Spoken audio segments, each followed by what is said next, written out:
सजा की बात करते हैं, उसके बाद उसे 2 साल की सजा होती है और 11,000 रुपए जुर्माना होता है। लेकिन इन्होंने उसको ना निकालने का काम किया। उसके बाद अब जो लिस्ट आई है, आपने देखा होगा, उस लिस्ट में उस नरेश यादव का नाम भी वहां से आया है कि ये हमारी पार्टी से विधायक का चुनाव लड़ेंगे। थोड़ा सा ना पीछे को लगा लो। साथियों, बड़ा अफसोस की बात है कि जो हमारे दिल्ली के शेर कहलाते थे शोएब इकबाल साहब, उनको जरा भी अफसोस नहीं हुआ।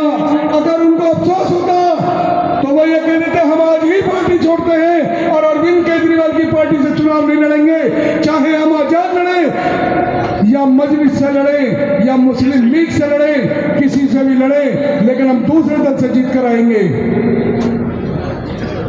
ओखले के विधायक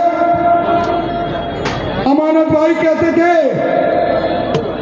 कि मैं कौम की लड़ाई लड़ता हूं, मैं ओखले की लड़ाई लड़ता हूं, लेकिन वही अमानत भाई अभी तक उन्होंने भी ऐसा नहीं किया कि ये रहा आपका टिकट, अब मैं आपकी पार्टी को आज छोड़ता हूं।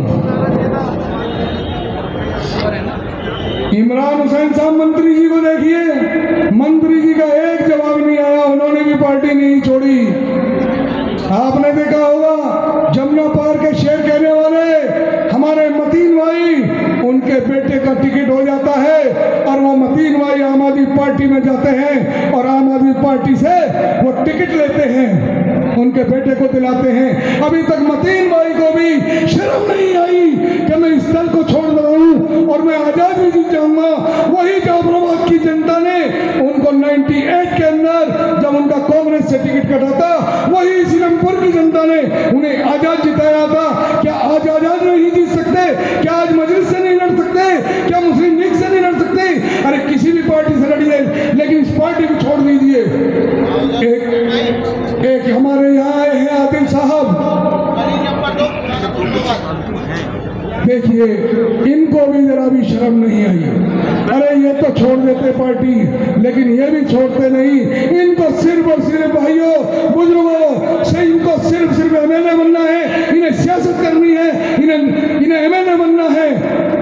मेरी सभी लोगों से गुजारिश है कि जितने लोग यहाँ पर बैठे हैं, जहाँ जहाँ ये लोग लड़ रहे हैं, हमारे जो कहते हैं हम मुसलमानों के हमदर्द हैं, इनका बायकॉट करिए, इनको वोट भी मत दीजिए।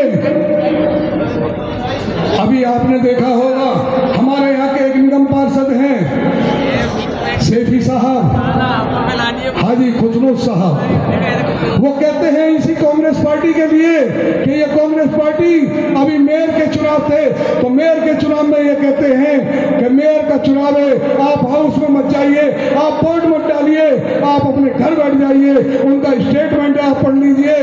मेरे साथियों, यही कांग्रेस वहां पर बीजेपी का मेयर बनाना चाहती थी।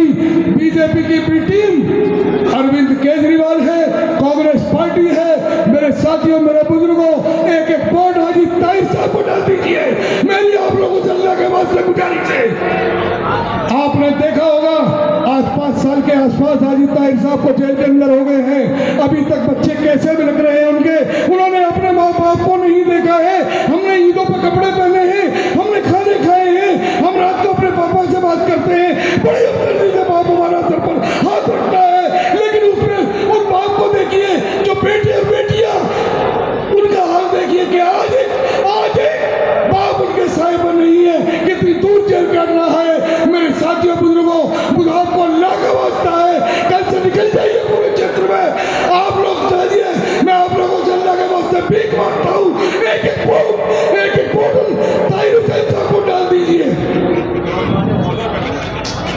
आप घर जाकर सोचना, जब हम घर जाते हैं तो हमारे बच्चे कहते हैं पापा कहाँ हो, पापा आए नहीं, पापा गए नहीं। लेकिन वो बेचारे बच्चे, वो बच्चे किसको पापा कहें, वो बेचारी किसको कहें, किससे कहें। एक बुजुर्ग बाप, एक बेटा जिसका 5 साल से जेल के अंदर हो, उस पर क्या बीतती होगी साथियों।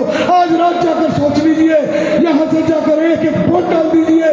यहाँ के कुछ नेता ये कहते हैं कि बीजेपी जीत जाएगी ताहिर हुसैन साहब और मजलिस को, कहते हैं 25 से 30 हजार वोट उधर से मिल रहा है। साथियों, यहाँ पर भी मुसलमानों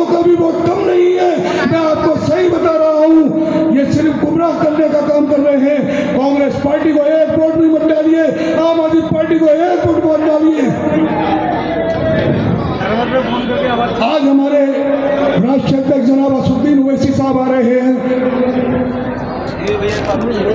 ओवैसी साहब इंशाल्लाह हमारी पार्टी, पूरी दिल्ली के लोग, असद साहब यहाँ पर हर आदमी से मिलेंगे, घूमेंगे पूरी तरीके से, पूरी पार्टी इनके साथ खड़ी है इंशाल्लाह।